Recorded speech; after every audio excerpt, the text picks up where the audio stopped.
신약성경 로마서 1장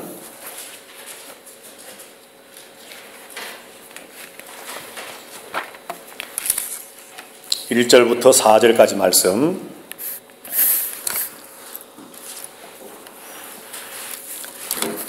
다 찾으신 줄 알고 말씀을 제가 읽겠습니다.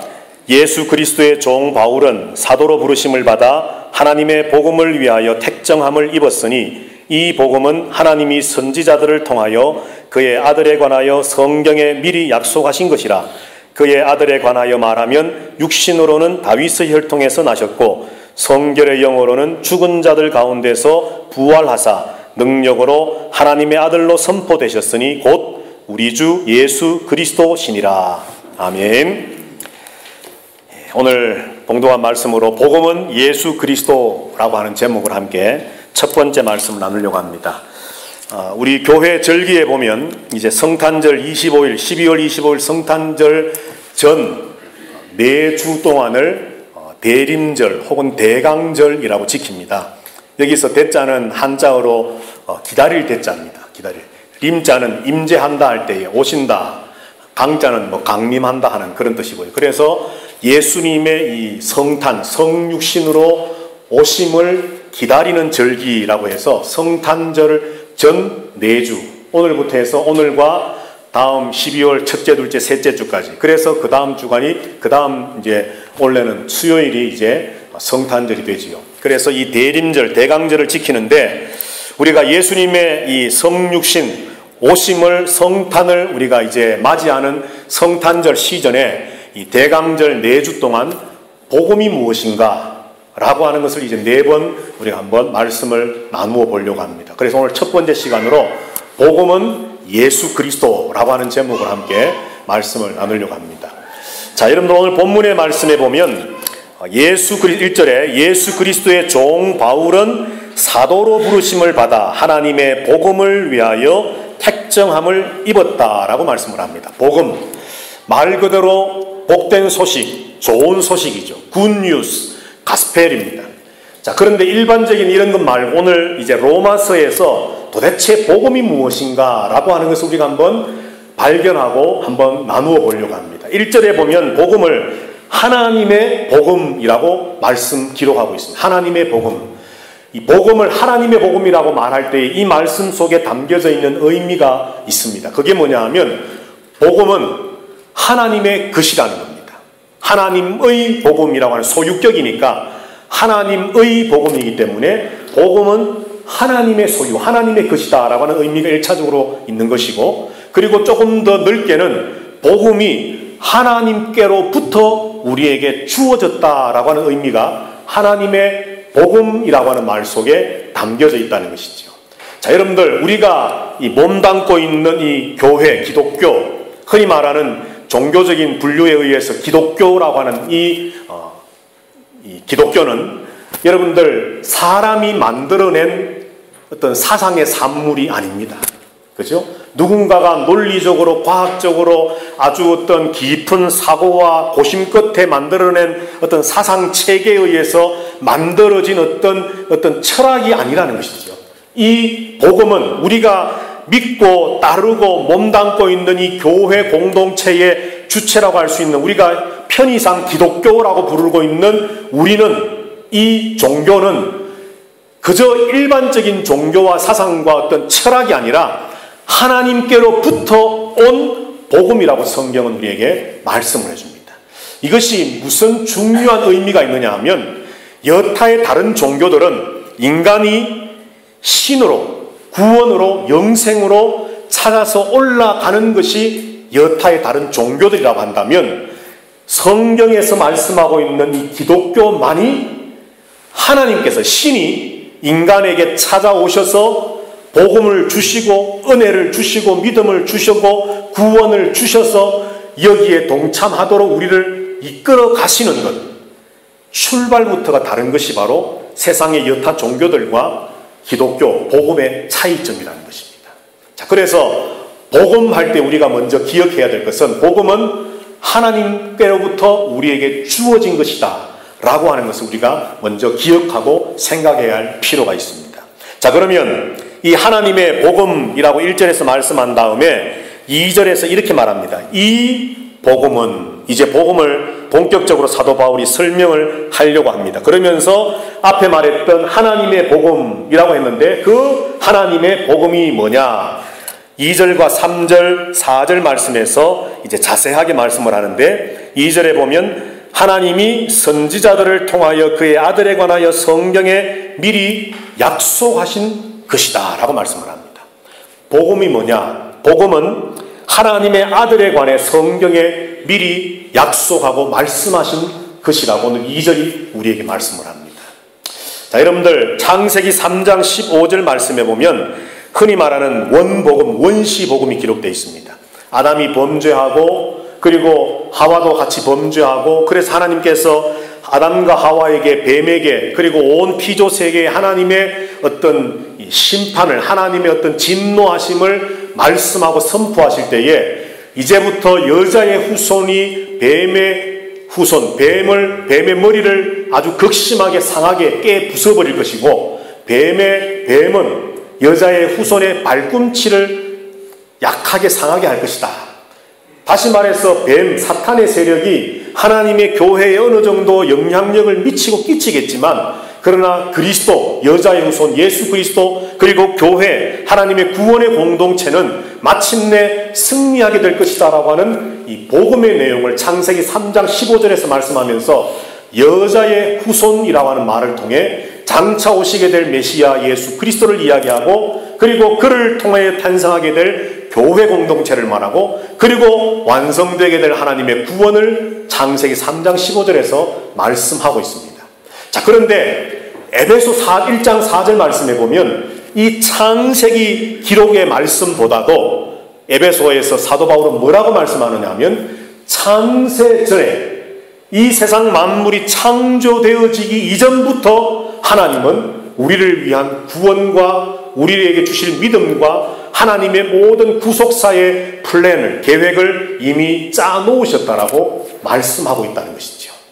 하나님 우리를 향한 구원과 하나님 우리에게 주시고자 하는 이 복음은 얼떨결에 인간들이 범죄하고 나니까 이것을 어떻게 회복하기 위한 하나님의 임경변적인 조치로 만들어진 것이 아니라 성경은 창세전부터 이 세상 모든 만물이 지어지기 전부터 이미 하나님 계획해 놓으셨던 것이었다라고 말씀을 하고 오늘 로마서 1장 2절에서는 그 모든 사실들을, 복음들을 하나님은 하나님의 아들에 관하여 성경에 미리 기록해 놓으셨다라고 말씀을 합니다.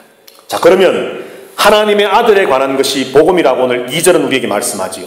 이 복음은 하나님께서 선지자들을 통하여 그의 아들에 관해서 성경에 미리 기록하신 것. 그러니까 복음은 1차적으로 그 아들에 관한 것입니다. 성경에 기록되어 있지만 선지자들을 통해서 말씀하셨지만 핵심적인 내용은 아들에 관한 것이지요. 자, 그러면 아들에 관한, 예수 그리스도에 관한 것 수많은 말씀들, 이야기들이 있습니다. 구약 성경에 정말 두꺼운 책 아닙니까? 39권이나 되는 구약 성경에 수많은 이야기들이 있는데 하나님의 아들에 관한 이야기들로 초점 맞추어져 있다면 이 하나님의 아들 예수 그리스도에 관한 이야기, 복음의 말씀을 압축해서 5가지의 사건을 우리가 한번 말해본다면 첫째는 뭐겠습니까? 성육신, 그죠? 인간이 되어서 이 땅에 오심. 두 번째는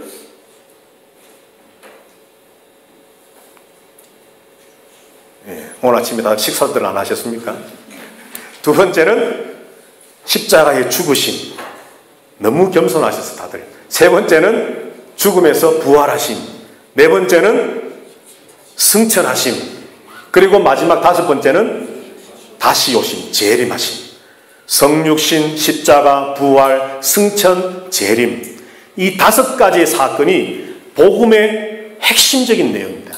아들에 관한, 예수 그리스도에 관한 핵심적인 내용이 바로 이 5가지의 사건들로 이루어지는 겁니다. 그래서 구약 성경에 보면 하나님의 아들 예수 그리스도 메시아에 관한, 그리스도에 관한 많은 다양한 이야기들이 있지만 결국은 그 많은 이야기들을 이렇게 파일을 분류하듯이 분류해서 모아보면 결국은 신이신, 하나님이신 그분이 이 땅에 인간으로 오신다는 이야기와 그분이 고통당하여 죽는다는 이야기와 그분이 부활하신다는 이야기와 그리고 그분이 성천하셔서 하늘로 올리우셔서 그리고 마침내 언젠가는 다시 오실 것이다 라고 하는 심판의 주임으로 다시 오실 것이라고 하는 이 내용들이 바로 하나님의 아들 예수 그리스도에 관해서 하나님이 선지자들을 통해 구약의 수많은 저자들을 통해 미리 말씀해 놓으신 내용들이라는 것이죠.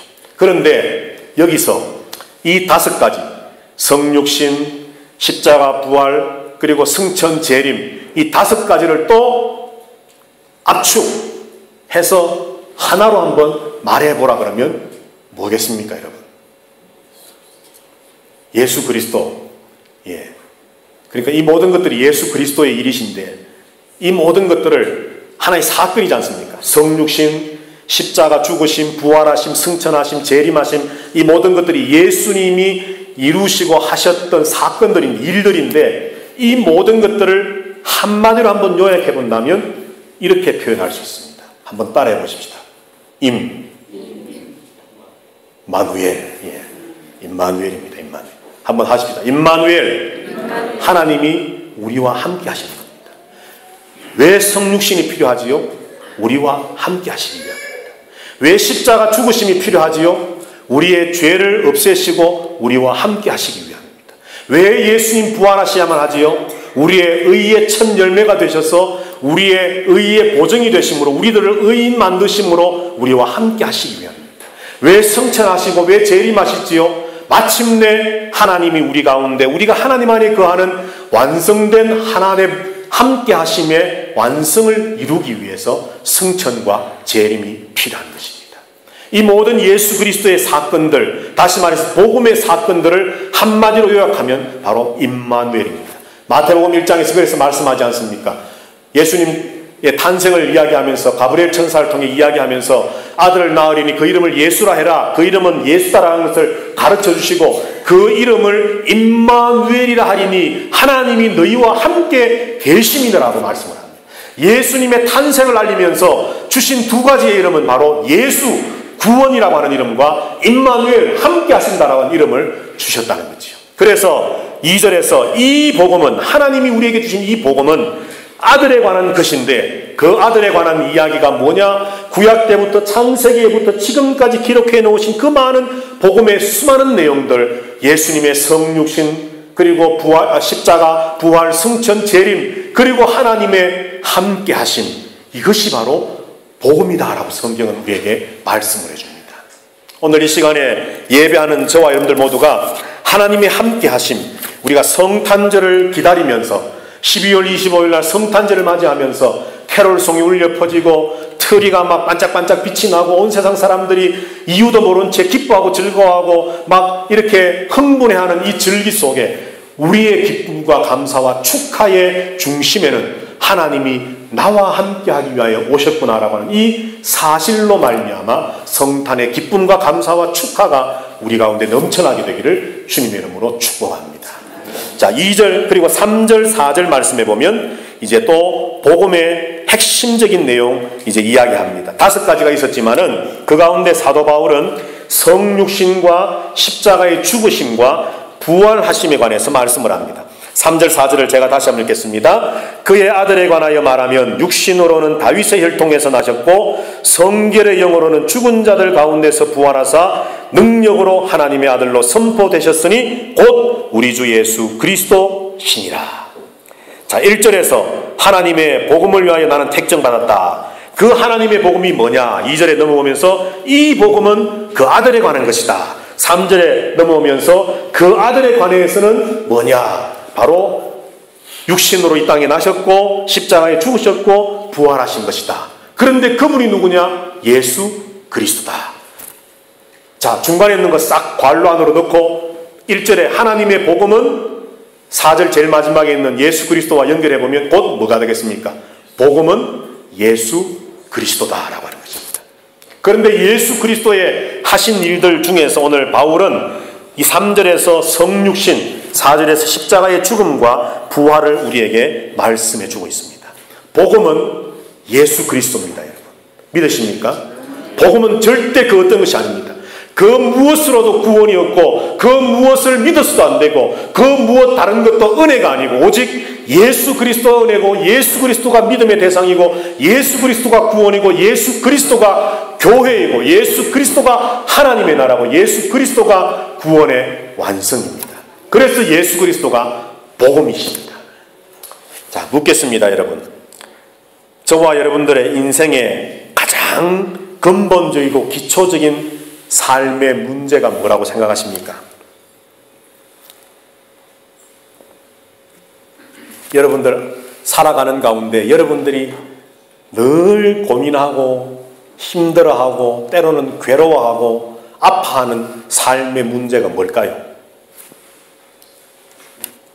죽음. 예. 혹시 의식주라고 하는 분 없습니까? 먹고 사는 문제, 입는 문제, 집을 사야 되나, 렌트로 살아야 되나, 자녀들 어느 대학 보내야 되나, 혹시 그런 게 인생의 가장 근본적인 기초적인 문제라고 생각하시는 분 안 계십니까? 예, 그것도 맞지요. 그거 아니다 그러면 우리가 아침 이슬만 먹고 사는 사람들도 아니고, 그죠? 아침 이슬 그러니까 또 남자들 중에 또 이상한 거 생각하시는 분들. 예. 예.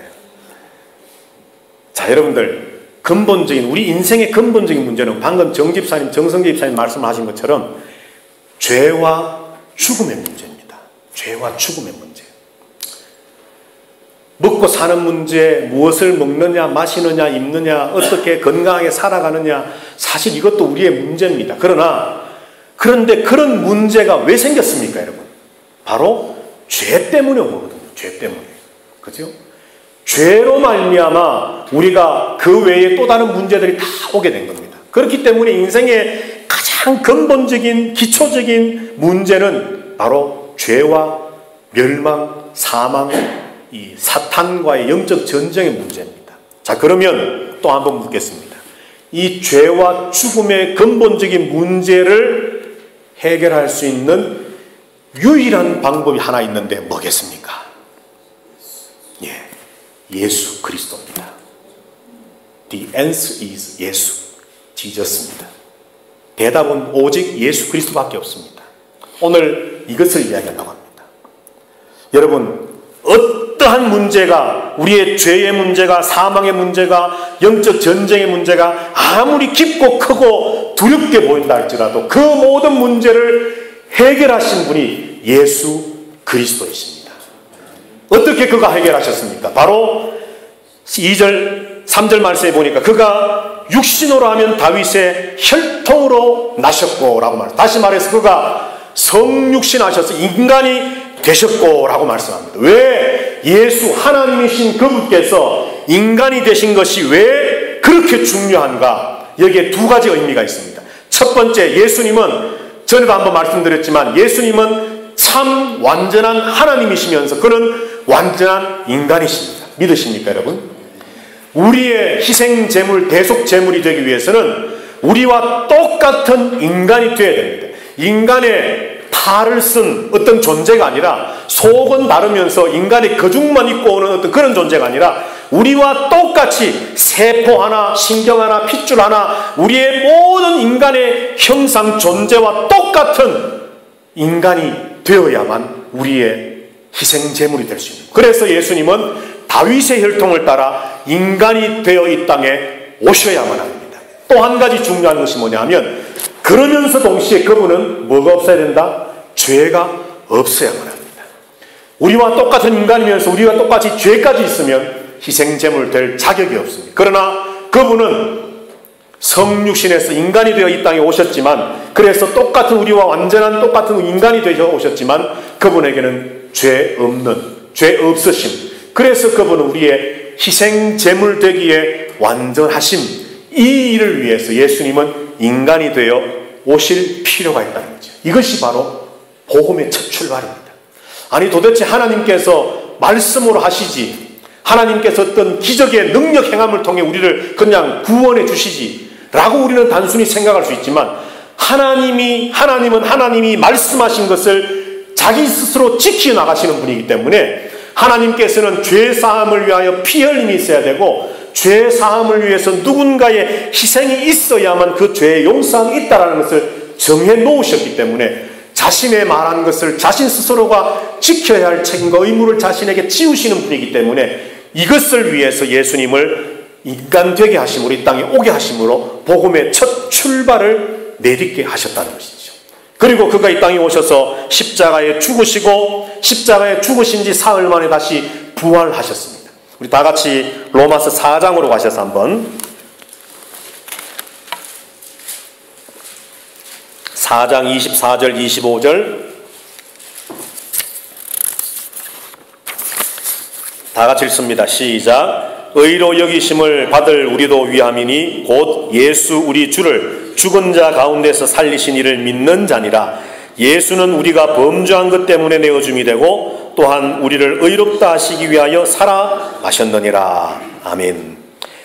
예수님의 죽으심과 예수님의 부활하심의 의미를 4장 24, 5절에서 말씀하기를 우리의 범죄한 것 때문에 내어줌, 십자가의 죽으심이 있어야만 했고 또한 우리를 의롭다 하시기 위하여 그의 살아나심, 부활이 필요했다 말합니다. 우리의 근본적인 죄 문제, 죽음과 멸망의 문제를 해결하기 위해서 먼저는 우리에게 죄를 씻어서 깨끗하게 하시기 위해서 예수님 십자가의 죽으심이 필요했습니다. 그리고 죄로부터 이제 우리를 옮기셔서 건지신 다음에 우리를 의롭다 인정하시고 의롭다 인정하시는 걸로만 끝나는 것이 아니라 의롭게 만들어 가시기 위해서 우리의 첫 신호탄처럼 예수님의 부활이 필요했다라고 말씀을 합니다. 그래서 복음의 핵심적인 내용으로 바울은 1장 3절 4절에서 예수 그리스도의 성육신과 십자가의 죽으심과 부활하심을 말하면서 바로 이 사건의 주인공 되시는 예수 그리스도, 그가 복음이다라고 말합니다. 예수님 십자가의 죽으심으로 저와 여러분의 죄가 용서함 받을 수 있는 근거가 마련되었습니다. 할렐루야. 예수 그리스도가 부활하심으로 저와 여러분이 의롭다 인정함을 받고 의로운 삶을 살아가고 그 의로운 삶의 완성인 구원에 들어갈 수 있는 생명의 길을 예수 그리스도가 여셨습니다. 할렐루야. 이것이 바로 복음입니다. 자, 그런데 아마 여러분들 중에서 이런 생각을 하시는 분이 계실지도 모르겠어요. 목사님, 저는 모태신앙인데요, 어릴 때부터 귀가 따갑도록 들어온 말씀을 오늘 또 뭐 한다고 말씀을 합니까? 혹시 설교할 거리가 없어서 한 주 때우려고 하시는 거 아닙니까? 다 아는 내용을, 예수가 복음이고 복음이 예수고 십자가에 죽으시고 부활하시고 성육신하시고 그가 하나님의 아들이고, 아니 목사님 말 안 해도 나 다 압니다. 좀 더 신령하고 좀 좋은 말씀 좀 전해주시지. 그것도 이제 오늘부터 넉 주나 복음은 예수 그리스도를 전하겠다고 하니, 야 목사님 설교할 거리 없어서 저러신 거 아닌가 라고 혹시라도 생각하는 분이 계실까봐 1장 15절 말씀을 읽어보십시다. 우리 다 같이 로마서 1장 15절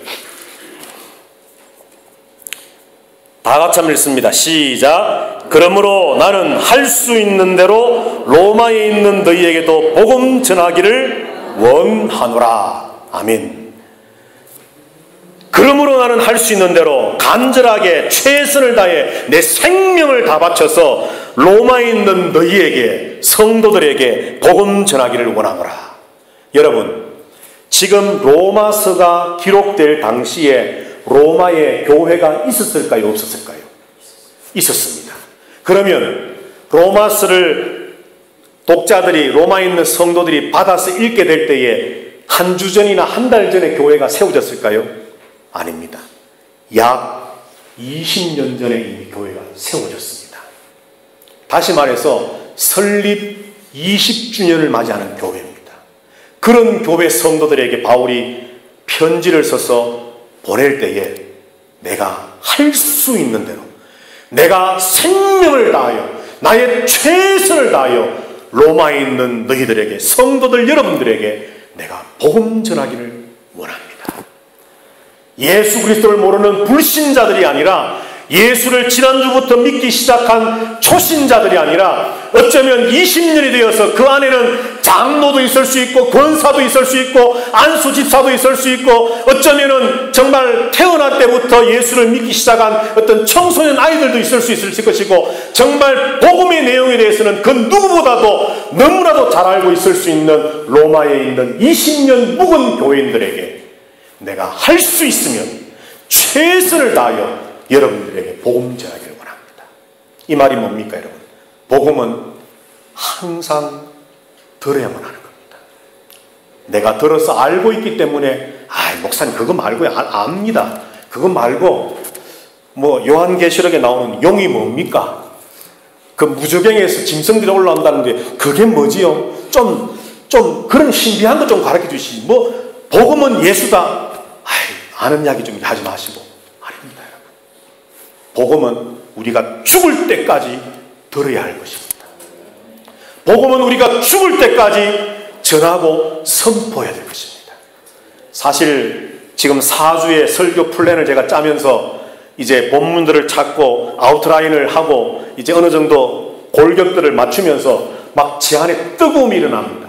이야, 복음, 예수 그리스도, 우리의 구원, 우리의 믿음, 우리의 은혜, 우리의 영원한 생명, 우리와 함께 하시고 마침내 우리를 죄 없다 하시고, 아니 죄 없다라고 인정하시는 것이 아니라 실제 우리를 죄 없게 만드시고 우리도 죄 짓지 않는 상태 만드셔서 하나님 예수 그리스도와 같게 하실 그 예수 그리스도의 복음, 그 복음이 내 안에 생명치고 용솟음치며 생명으로 살아날 때에 내가 바로 이 땅에서 그 복음의 능력의 역사를 나타내며 살아가는 존재가 되어야 되는 것. 이것을 다시 한번 설교로 준비하고 말씀을 묵상하고 내가 연구하고 준비하면서 제 안에 막 뜨거움이 일어나는 것을 느꼈다는 거죠. 여러분, 그래서 복음은 계속 들려져야 됩니다. 그래서 복음은 계속 선포되어져야 됩니다. 오늘 16절 말씀을 한번 보실까요 여러분? 16절 말씀을 보니까 바울이 이런 말을 하지요. 내가 복음을 부끄러워하지 아니하노니. 혹시 여러분들 복음을 부끄러워하십니까? 복음을 부끄러워하십니까? 복음을 부끄러워하지 마시기 바랍니다. 복음을 부끄러워한다는 것은 오늘 로마서에 있는 바울의 설명으로 친다면 하나님의 아들이신 예수 그리스도를 부끄러워하는 것 같은 겁니다. 왜 우리가 복음을 부끄러워하지 말아야 되느냐? 이제 그 세 가지 이유를 말씀하고 마치려고 합니다. 이것은 복음을 부끄러워하지 말아야 할 이유이면서 또 한편으로는 복음의 능력입니다. 자, 16절 말씀입니다. 우리 다 같이 한번 읽어보겠습니다. 시작. 내가 복음을 부끄러워하지 아니하노니 이 복음은 모든 믿는 자에게 구원을 주시는 하나님의 능력이 됨이라. 먼저는 유대인에게요 그리고 헬라인에게로다. 아멘. 복음의 세 가지 능력을 바울이 로마서에서 말씀을 하는데 그 첫 번째 능력이 뭐라 그럽니까? 복음은 믿는 자에게 구원을 주시는 하나님의 능력이다 말씀합니다. 모든 믿는 개개인들이 믿음으로 말미암아 복음을 믿음으로 예수를 믿음으로 하나님이 우리에게 선물로 주시는 그 구원, 그것을 받게 되어지는 능력이 복음, 말씀, 예수 그리스도 안에 있다라고 말씀합니다. 복음은 능력인데 그 능력의 복음을 부끄러워하지 말아야 할 이유는 이 복음이 우리에게 구원을 주시는 유일한 것이라는 것이죠. 오늘 저와 여러분들이 이 복음을 예수 그리스도를 믿을 때에 우리가 이미 구원받았음을 믿습니다. 믿으십니까 여러분? 성경이 분명히 말씀합니다. 예수 그리스도 복음, 이것을 믿는 자는 구원을 받았다라고 말씀합니다. 이 복음을, 이 예수 그리스도를 통해 하나님은 믿는 우리들에게 구원을 주시는 하나님의 능력이 역사하여 나타난다라고 말씀합니다. 자, 두 번째, 복음을 통한 하나님의 능력의 역사가 무엇인가? 5절을 한번 보실까요? 5절. 1장 5절 다 같이 읽습니다. 시작. 그로 말미암아 우리가 은혜와 사도의 직분을 받아 그의 이름을 위하여 모든 이방인 중에서 믿어 순종하게 하나니. 자, 17절 말씀 다 같이 읽습니다. 시작. 복음에는 하나님의 의가 나타나서 믿음으로 믿음에 이르게 하나니 기록된 바 오직 의인은 믿음으로 말미암아 살리라 함과 같으니라. 아멘. 복음의 능력, 복음을 부끄러워하지 말아야 할 이유가 무엇인가 하면 5절에 보면 그 이름을 위하여 그 이름으로 말미암아 우리가 믿음으로 순종하게 된다라고 말씀합니다. 그리고 이것을 다르게 표현하면 17절에서 복음에는 하나님의 의가 담겨 있어서 나타나는데 믿음으로 믿음에 이르게 하고 믿는 그들을 의인들을 믿음으로 말미암아 살 수 있도록 해준다라고 말씀합니다. 한마디로 말하면 삶의 역사, 믿음의 삶의 역사를 만들어주는 능력, 파워가 복음 안에 있다는 것입니다. 믿으십니까, 여러분? 자, 여기서 우리가 한 가지를 생각할 수 있는 것이 뭐냐 하면 묻겠습니다. 믿음과 예수 그리스도의 성육신을 믿습니다. 십자가와 부활을 믿습니다. 승천과 재림을 믿습니다. 라고 하는 그 믿음과 내가 하나님의 자녀답게 살아가는 삶과 같은 걸까요? 다른 걸까요? 다르다고 생각하시는 분은 양말을 벗고 발을 드십시오. 아무도 없는 걸 보니까 다 같다고 생각하신 걸로 알겠습니다. 여러분, 같은 겁니다. 예수님을 믿는 믿음과 우리의 살아가는 일상적인 삶이 다르다라고 생각하면 그때부터 신앙과 구원에 관한 괴리가 생기게 되고 삶의 믿음의 교회 안에서의 모습과 세상에서의 모습에 대한 자기 스스로의 자가당착에 직면하게 됩니다. 내가 나를 봐도 믿음이 아닌 거예요. 그러면 이 숙제를 풀 수 있는 해답이 뭐냐면 믿음과 삶은 하나다라고 합니다. 오늘 본문이 우리에게 말씀하잖아요. 16절에서 이 복음은 믿는 자에게 구원을 주시는 하나님의 능력이다. 그리고 복음에는 하나님의 의가 있는데 그 복음이 믿음에서 믿음에 이르게 함으로 그 믿는 자들, 구원에 받은 자들을 의인으로 믿음으로 살아가게 한다라고 말씀을 합니다. 그것을 5절에서는 예수 그리스도 그 이름을 위하여 그 이름으로 말미암아 우리가 이방인들 중에서 믿어서 순종하게 하도록 한다라고 말씀합니다. 복음의 두 번째 역사 능력이 뭐냐면 우리로 하여금 믿는 믿음을 우리의 삶으로 그대로 옮겨 살아갈 수 있도록 해주는 능력이 바로 복음, 말씀, 예수 그리스도 안에 있습니다. 그러므로 구원은 믿음과 삶의 결합체의 결과입니다. 자, 여러분들 예수 믿는 이유가 무엇입니까? 여러분들 왜 예수 믿으십니까? 김정민 집사님 왜 예수 믿으시지요? 옛날 어르신들이 구원받아 천국 간다고 했어요. 예, 그 옛날 어르신들 말씀이고 네네. 집사님은요? 집사님도 천국 구원받기 위해서 예수 믿으십니까? 아닙니까? 예. 그거 왜 자신 없게 그런 말씀하십니까? 우리가 예수 믿는 이유는 구원받으려고 하는 겁니다. 맞습니까, 여러분? 예. 만약에 예수 열심히 믿었는데도 구원이 없다? 예수 믿을 필요가 없잖아요. 구원이 없다면. 예수 믿는 이유는 구원을 위한 겁니다. 그런데 잘 들으십시오. 그 예수 믿는다는 것이 뭐냐 하는 겁니다. 복음을 믿는다는 것이 뭐냐? 복음은 예수 그리스도라 그랬는데 그 예수님을 믿으면 구원받는 것이고 우리의 목적이 바로 예수를 잘 믿어서 구원받는 것이라면 도대체 예수 믿는다는 것이 뭐냐는 것이죠.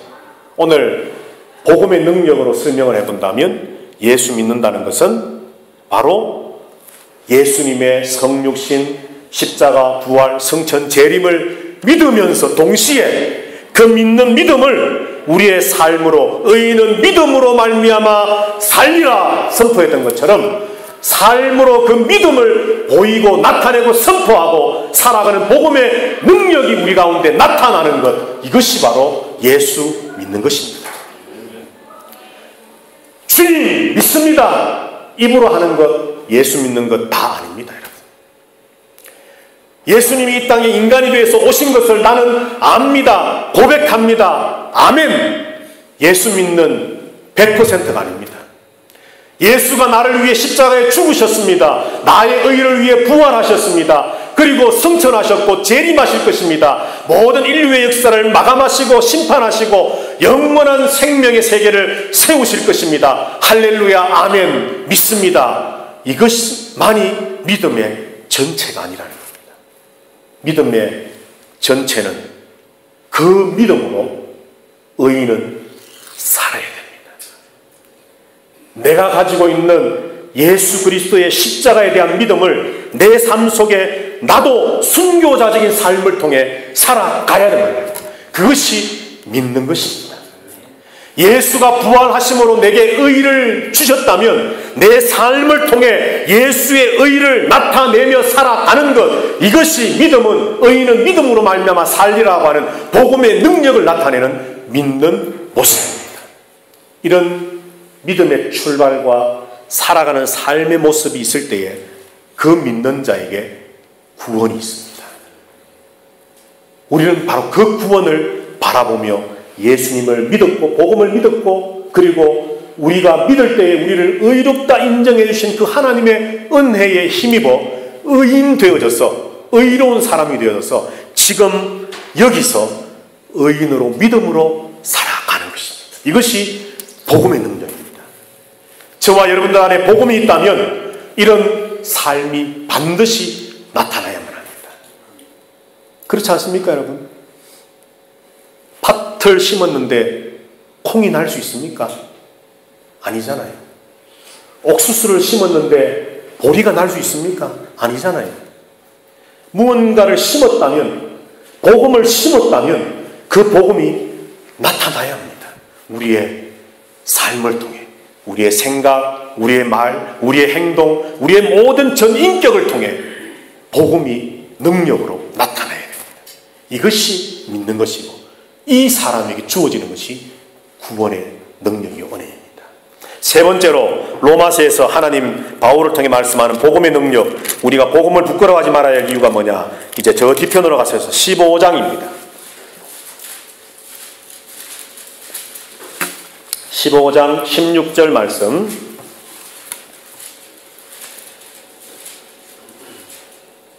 다 같이 한번 읽겠습니다. 시작. 이 은혜는 곧 나로 이방인을 위하여 그리스도 예수의 일꾼이 되어 하나님의 복음의 제사장 직분을 하게 하사 이방인을 제물로 드리는 것이 성령 안에서 거룩하게 되어 받으실 만하게 하려 하심이라. 아멘. 자, 복음의 세 번째 능력이 뭐냐? 바로 우리를 하나님의 영적 제사장 되게 하시는 것입니다. 이것이 복음의 능력입니다. 쉽게 말하면 직분을 감당하게 하시는, 하나님의 일꾼 되게 하시는, 하나님의 사명, 사역을 감당하게 하시는, 그리고 오늘 본문에 있는 말로 말한다면 복음의 제사장의 직분의 역할을 감당하게 하시는 것이 복음의 능력입니다. 믿는 자를 구원하시는 것이 하나님의 능력이요 복음의 능력이고, 그리고 그들로 하여금 믿음의 의인으로서 믿음의 삶을 살아갈 수 있도록 하는 것이 복음의 능력이고, 그리고 마지막으로 하나님의 거룩한 영적 제사장의 삶을 살아가도록 하는 것, 이것이 복음의 능력입니다. 여러분, 복음은 우리 안에 그냥 고이고이 감사 담겨져 있어야만 되는 것이 아닙니다. 복음은 세상으로 선포되어져야 됩니다. 오늘 여기 본문의 말씀에 보니까 사도 바울이 나로 이방인을 위한 예수의 일꾼이 되게 하셔서 하나님의 복음의 제사장의 직분을 주심으로 이방인들을 하나님 앞에 제물로 드리는 거룩한 제사를 집례하는 제사장의 역할을 복음을 통해 내게 주셨다라고 그는 고백하고 선포합니다. 이 복음이 우리 안에 있으면, 그 복음의 능력이 우리 가운데 폭발하고 있다면, 복음의 삶을 우리가 살고 있다면, 우리가 입을 열 때마다, 우리가 눈을 떠서 행동하는 순간순간마다 우리를 통해 복음의 역사가 나타나야만 합니다. 여러분들, 사람들을 만나시면 여러분들의 요즘 화두가 뭡니까? 이야기의 주제들이 뭡니까, 여러분?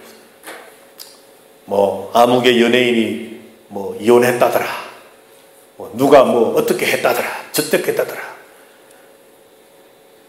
참 이런 이야기 사실 하고 싶지 않지만, 어떤 여자가 오늘부터 한국에 전쟁이 일어난다고 11월 30일부터 한국은 이미 11월 30일 이제 밤이 됐는데 지금 혹시 최근 뉴스 보신 적 있습니까? 한국에 북한에 지금 쳐들어 내려왔나요? 땅굴이 발견되고 막 그랬더라. 그러니까 막 그런데 현혹되고 우리의 도대체 여러분들 누군가를 만날 때의 이야기의 주제들이 도대체 뭡니까 여러분? 요즘 잘 나가는 물건 뭐야? 물론 그런 것도 해야죠. 그런데 예를 들어서 1시간을 만나서 무언가 이야기를 했다 칠 때 그 가운데 도대체 몇 분, 몇 초가 복음에 관한, 예수 그리스도에 관한, 하나님에 관한 말씀들입니까? 조금 전에 예배 시작하며 찬양으로 나갈 때 황 집사님, 언젠가 우리 성도들이 다 같이 옹기종기 둘러앉아 모여서 하나님에 관해서, 믿음에 관해서, 말씀에 관해서 이야기할 수 있는 그런 날이 오면 좋겠습니다. 저도 간절히 바랍니다. 우리가 모일 때마다 자녀 이야기, 사업 이야기, 건강 이야기, 뭐 남의 이야기, 여러분들 이런 걸로 하다가